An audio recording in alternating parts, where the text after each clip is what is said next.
એ મન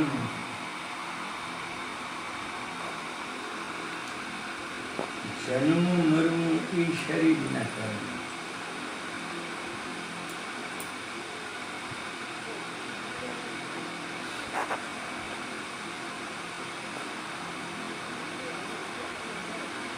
નક્કી કરી દેવું આ કામ કેમ કરવું છે એ બુદ્ધિનો કરે. પહેલી ચિત્ત યાદી આવે છે, મને ચિત્ત કહે છે કે કોઈ વસ્તુની સમૃદ્ધિ આવે છે. સમૃદ્ધિ જેવા સંસ્કારો ઉપર હોય ને એ ચાલતા હોય એવી સમૃદ્ધિ. કામ કરી લો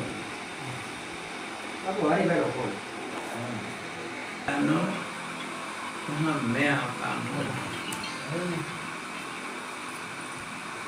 આ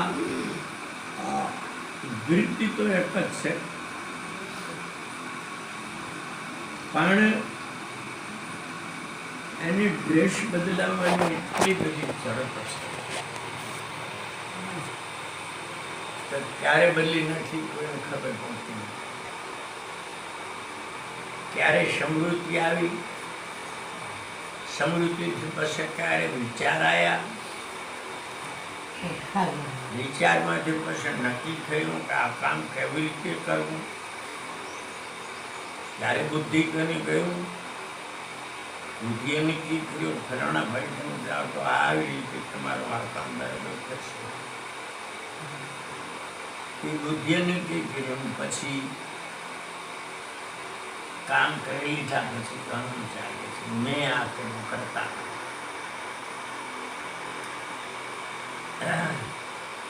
આ એટલી બધી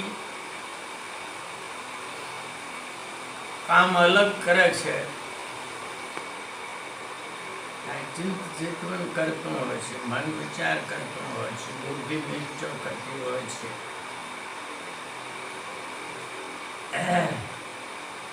અને અહંકાર કરતા ઘણું ધારણ કરતો.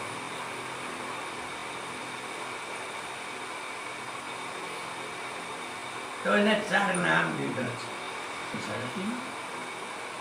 કે આપણને ખબર ન પડવા દે ક્યારે ખબર ન પડવા દે કે ક્યારે આ ડ્રેસ બની ગયું.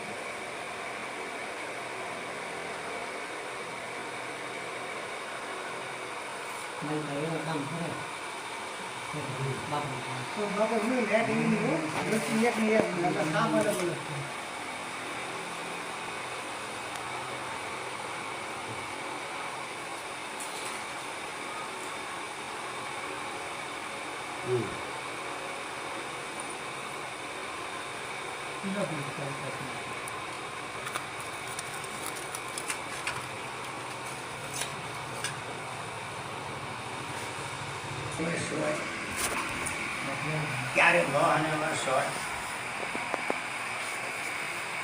ક્યારે અચ્છા કામ કરતી હોય, અચ્છા ચિંતન કરતી હોય. વૃત્તિ તો એક જ છે, દેશ બદલે અને દેશ ન બદલાય તો આ વ્યવહાર આ કાર્ય કોઈ ચાલે. દેશ બદલવાથી કાર્યના ગુણ પણ એવા છે તો એના દેવો પણ અલગ અલગ બનતા છે.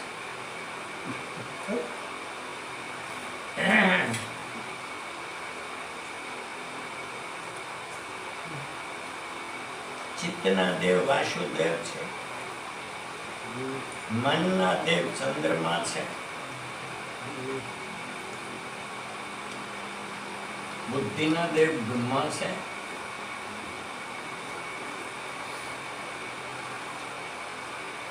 કામ કરી લીધા પછી જે અહંકાર જાગે એના દેવ શિવ તમો ગુણના દેવ છે.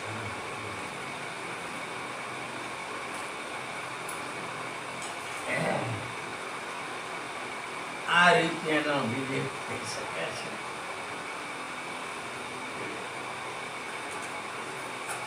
સુખ દુઃખી મનના કર્મ છે. બંધ મોક્ષ હોય બી મન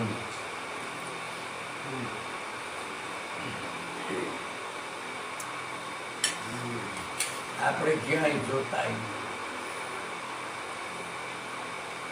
સુખ દુઃખની માલમ જ્યારે ખરેખર મન જાગૃત હોય તો સીધી વાત છે. આપણે ઘોર નિદ્રામાં હોતા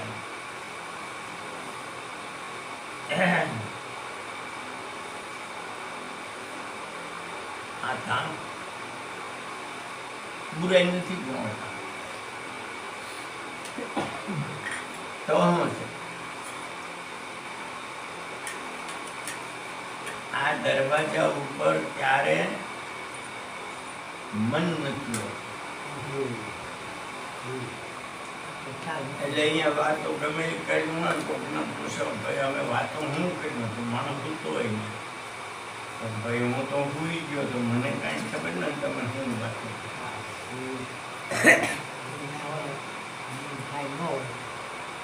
સુગંધ પણ ના આવે. અહીંયા તમે અંતર ફેરવી જતા રહ્યો પેલા મને કઈ સુગંધ આવે મહેક આવી હતી ભાઈ કાંઈ ખબર નથી હું તો ભૂલી ગયો હતો.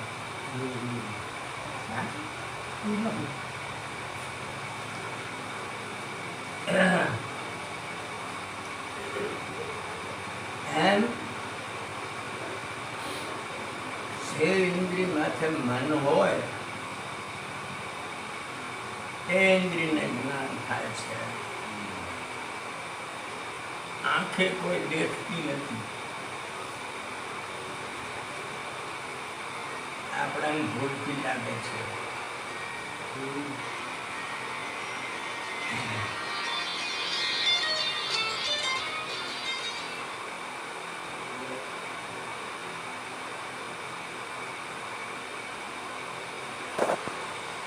ગહરા વિચારો પડ્યા.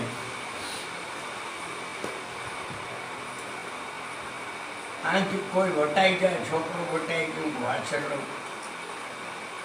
એવું ખ્યાલ પડે આંખ વટાઈ ગયું. પણ કોણ વટાણું એ ખબર નથી. શું કામ?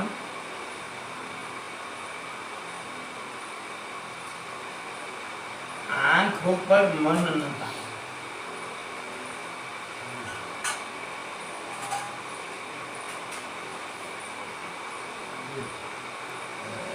ત્યારે મન આંખ માત્ર નથી. આંખ દેખે છે વાત સાચી છે, પણ આંખ ત્યારે દેખે કે જ્યારે ખરેખર મન ઇન્દ્રિયોથી જોડાયેલું, આંખથી જોડાયેલું. તો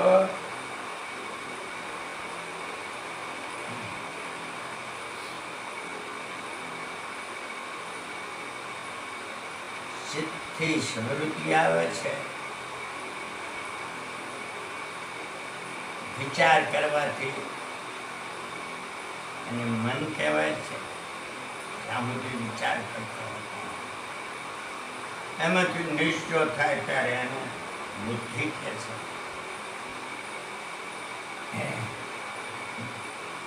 મનમાં તો બુદ્ધિ હોય છે હકીકતમાં, અને બુદ્ધિ માથે આત્મા. મૂળ લાઈટ જ્યારે આત્માની પડે ત્યારે આ જ્ઞાન થાય. ઓલા બધા આવી ગયા હોય છતાં જો આત્માની લાઈટ ન પડી હોય તો જ્ઞાન ન થાય.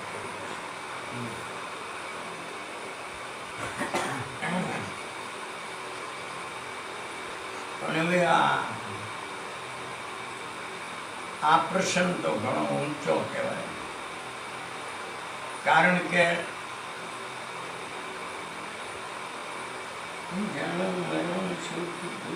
આદિ જે બધું છે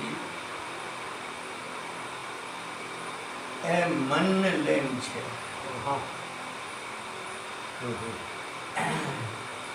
એટલે વિશેષ કરીને જે સાધુ સંતો, તપસ્વીઓ, જ્ઞાનીઓ, સાધકો તો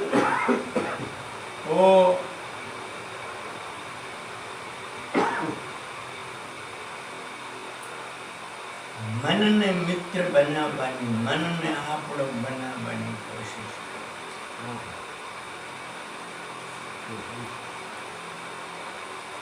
મનને કંટ્રોલ કરી શકો, મનને મિત્ર બનાવી શકો,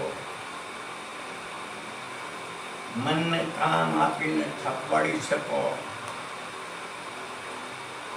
કામમાં નવરો ન રહેવાય ગયો તો એ ક્યાં જાય ને એવું કામ હોતો કરે છે દીકરીને એ કામ છોડી નાખે, જ્યાં સુધી કામ છોડેલી તાકાત બીજે જઈ નથી ત્યાં સુધી બીજું કામ ન કરશે. એટલે આખરી જે આધાર છે આ વ્યવહારનો, એ આ રીતે મન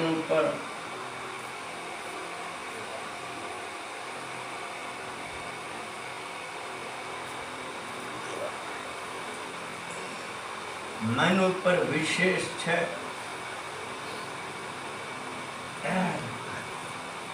આ જગત એ મન જ છે, મન નથી તો જગત નથી,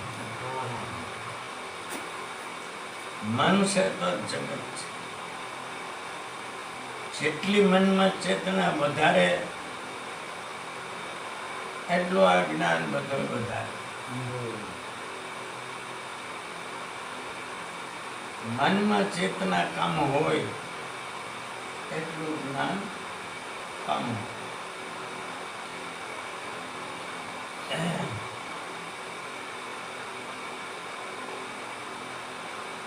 એક રીતે જો તો મન જ ખરેખર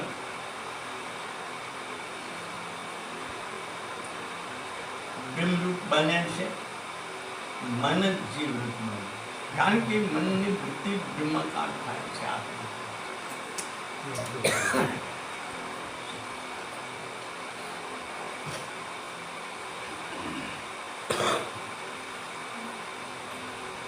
જ્યાં સુધી બ્રહ્માંકાર આત્માકાર નથી થતી ત્યાં સુધી તમારી ગમે એટલી સાધનો હોય તો મોક્ષ પ્રાપ્તિ નથી.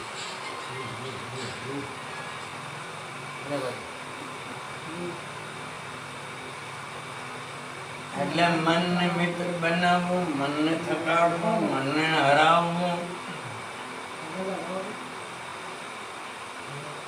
આવા કોઈના કોઈ અભ્યાસ માટે હરિગુરુ સંતોને, જ્ઞાનીઓને બહુ સાધન આપણે અનુભવ દ્વારા, આપની તપસ્યા દ્વારા, આપની સમાધિ દ્વારા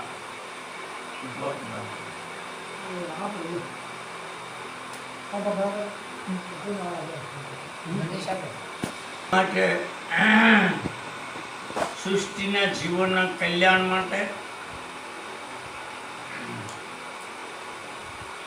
મહારૂપ પુરુષોએ, હરિરૂપ પુરુષોએ કેટલી બધી મહેનત કરી છે એનો આપણને ખ્યાલ ઓછો આવે છે. તેની આપણે કિંમત ઓછી કરીએ છીએ.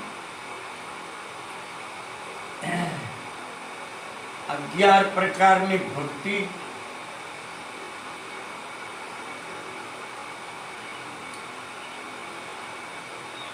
નિષ્ઠાપૂર્વક એક કોઈ ભક્તિ પકડો તમે. શ્વાસા સમરણમાં સમરણ ભક્તિ છે. હંસોપનિષદની બ્રહ્માજીને સમજાયા છે હંસમતો. અને બીજી જબાનથી બોલવાની છે. એક શ્વાસ બોલે છે એની સાથે તાર લગાડવાનો. શ્વાસ શબ્દ બોલે.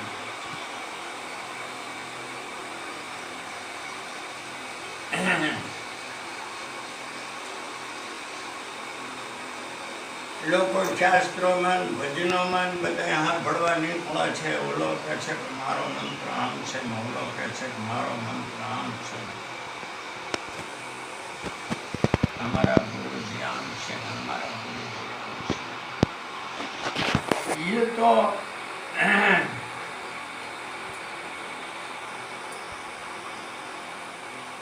શ્વાસ સમરણ તો પોતાના શ્વાસને સાંભળી લો એટલે સમજાઈ જાય છે મંત્ર શું છે. શ્વાસો મંત્ર સિવાય, મહામંત્ર સિવાય કાંઈ બોલતો નથી. ગુપ્ત મંત્ર સિવાય, અજંપા જાપ સિવાય, શિવ શક્તિના જાપ સિવાય, જીવ બ્રહ્મના મંત્ર સિવાય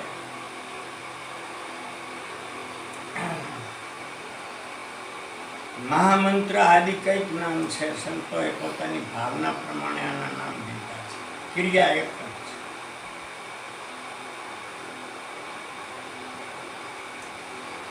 ત્રીજી છે કીર્તન ભક્તિ.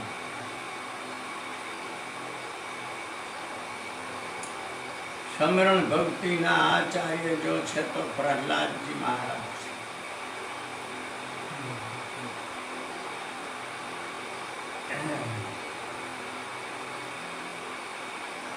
કીર્તન ભક્તિના આચાર્ય જો છે તો નારદજી મહારાજ.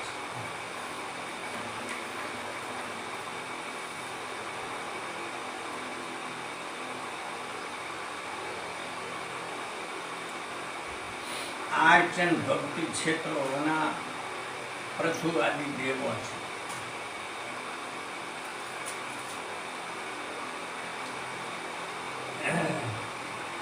પદ સેવા ભક્તિના આચાર્ય છે લક્ષ્મી. દાસાતન ભક્તિના આચાર્ય છે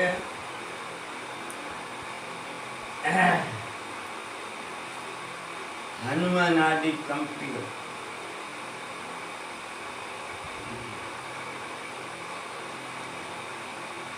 પછાત વર્ગના લોકો વાંદરા બાંદરા નતા હો. વાંદરાનું અધિકાર મુજબ ભજન કરો.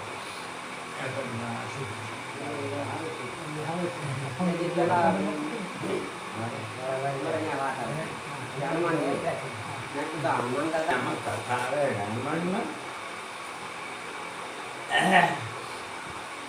કારણ કે એ લોકો રાજા છે. વાલી રાજા તો પછી સુગ્રીવ રાજા થયો અને વેદ મંત્રો દ્વારા ગાદી ચાદર કર્યા રાજગાદીને. રાજા બનાવ્યો, વિદ્વાનોને બોલાવી.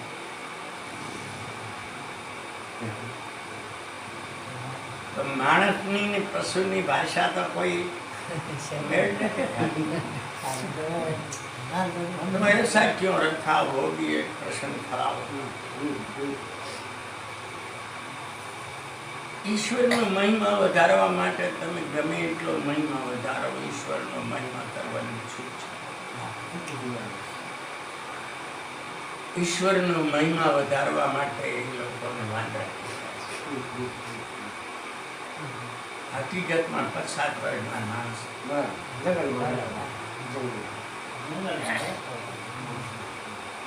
વંદન ભક્તિના આચાર્ય ઉદ્ધવજીઓ અને અદ્ભુતજીઓ.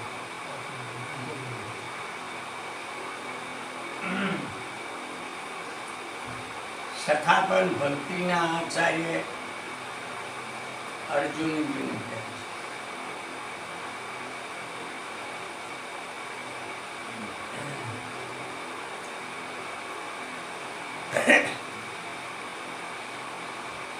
પછી મધ્યમ ભક્તિ છે પ્રેમ. આચાર્ય વ્રજવાસીઓ ગોપીઓ છે.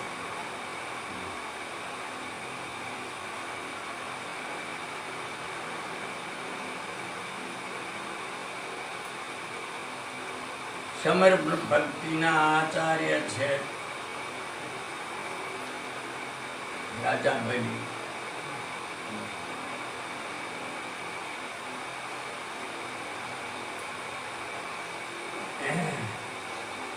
અને પરાભક્તિ में તો ઘણા ઋષિ મુનિઓ સુત વ્યાસ વશિષ્ઠ વાલ્મીકિ આદિ કઈ આમ કરીને 11 પ્રકારની ભક્તિ થાય છે. 9 પ્રકારની દ્વૈત ભક્તિ છે, ભગવાનથી અલગ રહી થાય છે.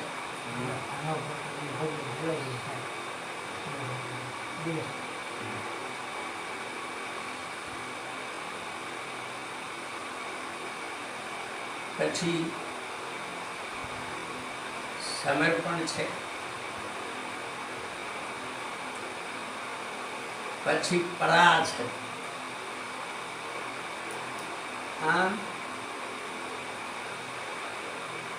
શાસ્ત્રોમાં સંતોએ પોતાની કઠિન તપસ્યાઓ દ્વારા, કઠિન પરિશ્રમ દ્વારા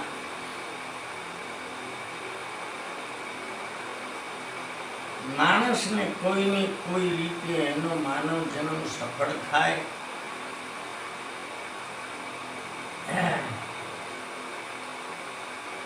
એના માટે આ સાધનો બનાયા છે.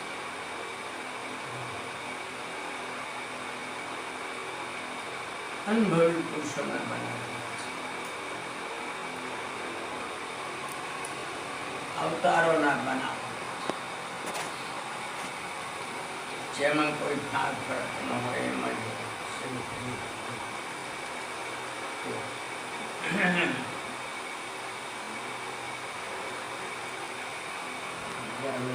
11 પ્રકારની ભક્તિમાંથી કોઈ એક ભક્તિ તમે લ્યો,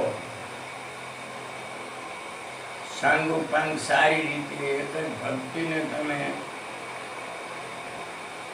જીવનમાં ઉતારો, લગ્નથી, નિષ્ઠાથી, વિશ્વાસથી, લગ્નથી અવશ્ય મોક્ષ છે. એટલે તો મેં તમને બધા આચાર્ય બતાવી આ ભક્તિથી આનો મોક્ષ થયો, આ ભક્તિથી આનો મોક્ષ.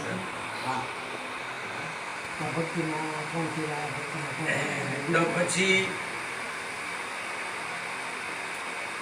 અષ્ટાંગ યોગ છે, હઠ યોગ છે,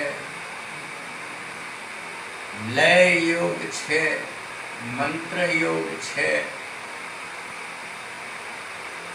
और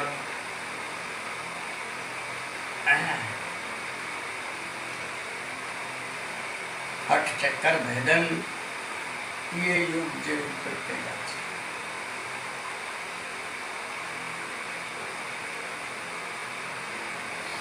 है.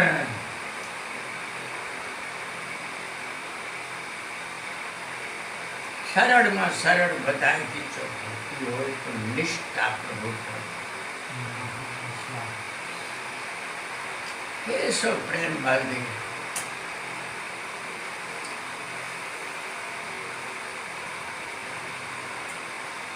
कि मच्छी ने क्यारे एम सपना में ईच्छती नहीं कि मारे पानी थी मैं बारी निकलूं,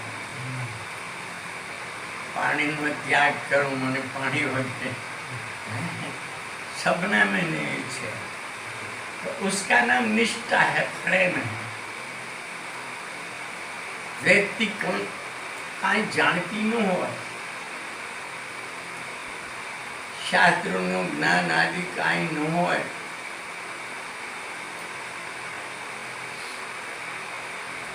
आमाथी एक भक्ति ની ચૂંટણી કરી બેડો પાય.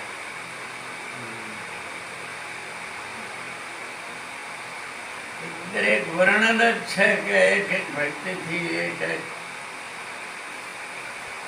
ભલે તો મારામાં ઘણા પ્રમાણો છે.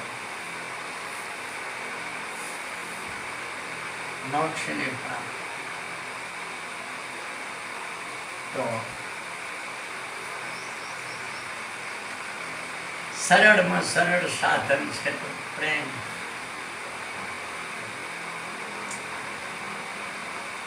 પ્રેમ જેવું કોઈ ઝડપી સાધન નથી.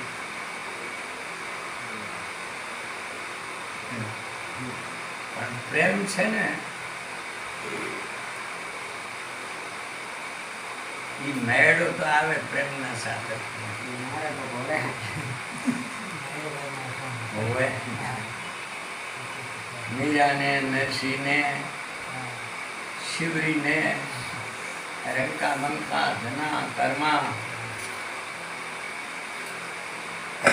આવા સાધન લોકો પણ ખરેખર એક સાધનનો ઉપયોગ કરીને આ જન્મ મરણના કાર્યને ખરેખર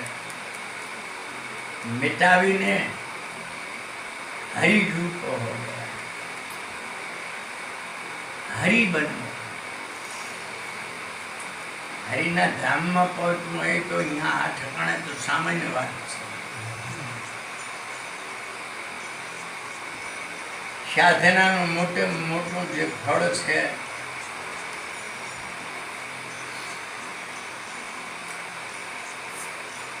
એ જેમ એક બિંદુ છે, ટીપું છે પાણીનું, અને એ સમુદ્રમાં પડી જાય પછી એને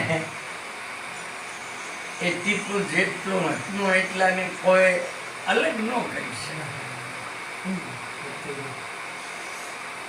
આ પરિસ્થિતિ સાધકની સર્જાય છે. પવિત્રની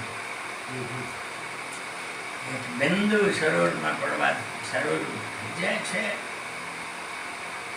તેમાં એવા સાધકો, ભક્તો, સંતો હરિરૂપ થઈ જાય. અહીંયા થોડુંક નહીં સમજાય એવું લાગે.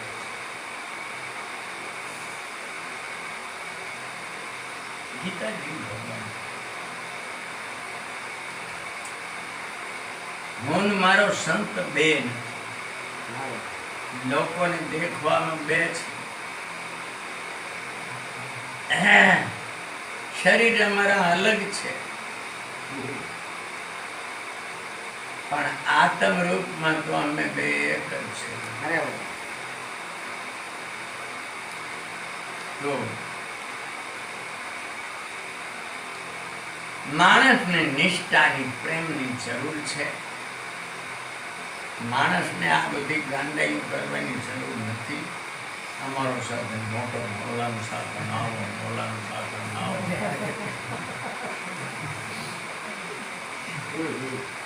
આમાં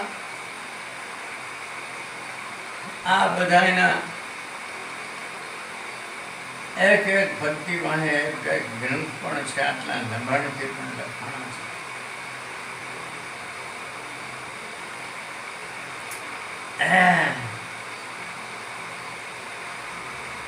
આ રીતે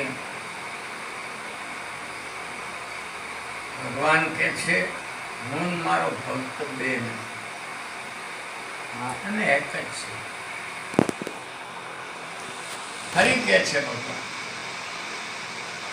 અર્જુનની ગીતામાં કહે છે ભાઈ મારો ભક્ત છે એ મારા કરતા શ્રેષ્ઠ છે, શક્તિમાં. આ શબ્દ વાપર્યો છે મારીના કેવો કીધો.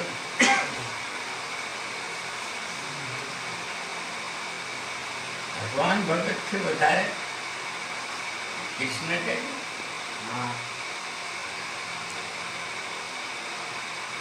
કેમ કે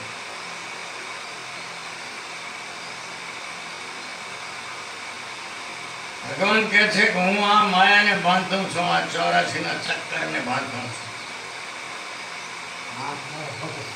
હું આ બનાવું છું. આ ભૂલ ભૂલણી છે બધી હું બનાવું. અને મારો ભગત આવે તો કઈક આત્માઓને થોડી થોડી બેસી ભાવસાગરમાં નાખી તમારી 84 ને એટલા મારો ભક્ત છે.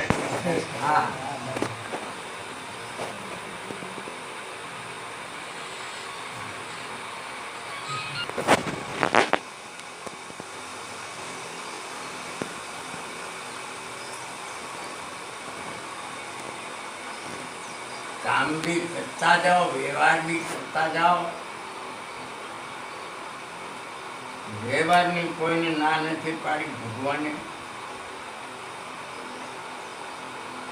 તું આમ જ કરજો એવું પણ ખાસ કોઈનું કીધું નથી.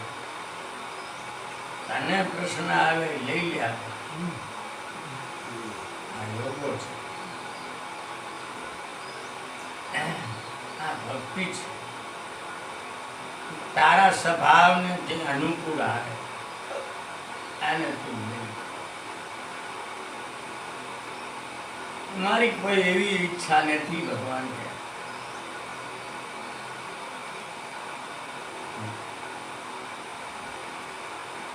કે તું ગૃહસ્થી છો કે ત્યાગ કરીને સાધુ થયો બાબત થયો છો, ધોરા કપડામાં છો, કાળા કપડામાં છો, ભગવાન કપડામાં છો, કોઈ સંસ્થાના ચિહ્ન લગાડ્યા છે, એની સાથે મારે કોઈ સંબંધ નથી. મારો તો નિષ્ઠા, તારો વિશ્વાસ. મને આવું કોઈ સાધન ભગત, મને આવો કોઈ પ્રિય નથી હોતો. પછી મારા દ્વારા મારા પ્રેમથી જોડાય. વાલા સજ્જનો, આપણે જે વ્યાખ્યા કરી બધી પરંવાર શાસ્ત્રોની છે, વેદોની છે, ઋષિમુનિઓની છે, ગીતાની છે, રામાયણની છે.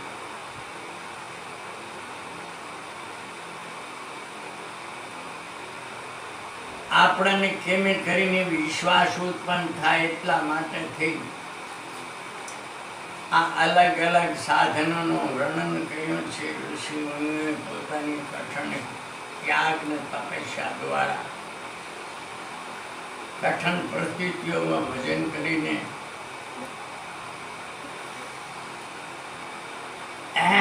આ જન્મ મરણનું ચક્કર મટાડવા માટે થઈને પ્રભુના સંતોએ આ રાહ બનાવી.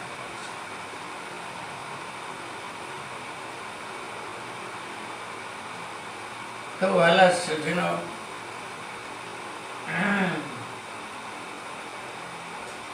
શાસ્ત્રોની રીતે જોઈએ તો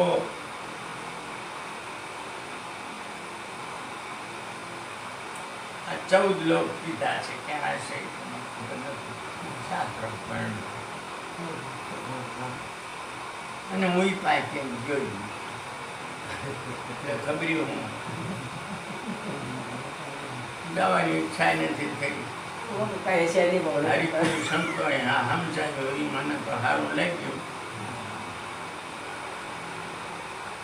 એમાં વળી ગયું.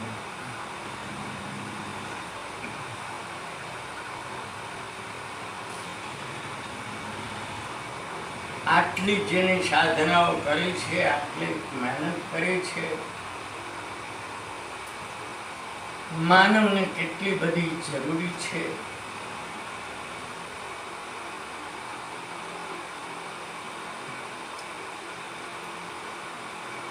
ચોરાસી જાતના શરીરો અલગ અલગ યોનિઓમાં મળે છે. તે બધા ભોગવવા પડે છે. જેની પાપ પુણ્ય સમતોલ થાય છે, કાંટો હરખો થાય છે, ત્યારે માનવ શરીર મળે છે. જો પાપ યોનિ મળી હોય, પાપ વધી ગયો હોય તો મૂઢ યોનિઓમાં મૂંગે મોઢે મારું ખાવી જોઈએ, સંકટ સહન કરવું જોઈએ.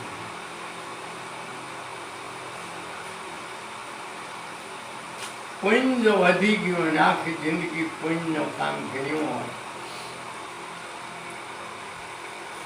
તો આ જે રાજકારણીયા રહે ને સુખને ચાહે છે, પછી લાખો માણસો મરી જાય તેમ કાંઈ વાંધો નહીં, કોઈ બીક નહીં, કોઈ ડર નહીં. એનું સુખ વધવું જોઈએ છે, એટલામાં સંતોષ નથી. આ કેવું ચહેર છે એલા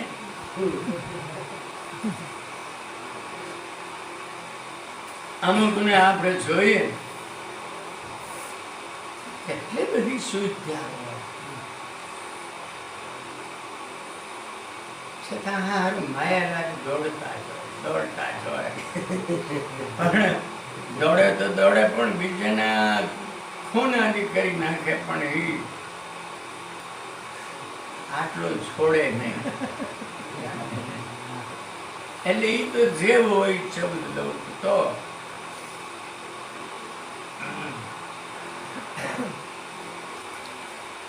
અમુક સંતો 14 લોકો અહીંયા આપણે આ રીત છે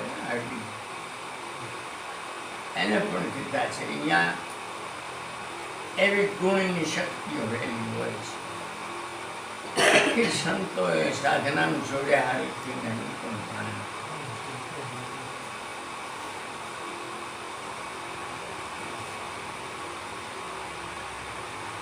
એટલે માનવ શરીર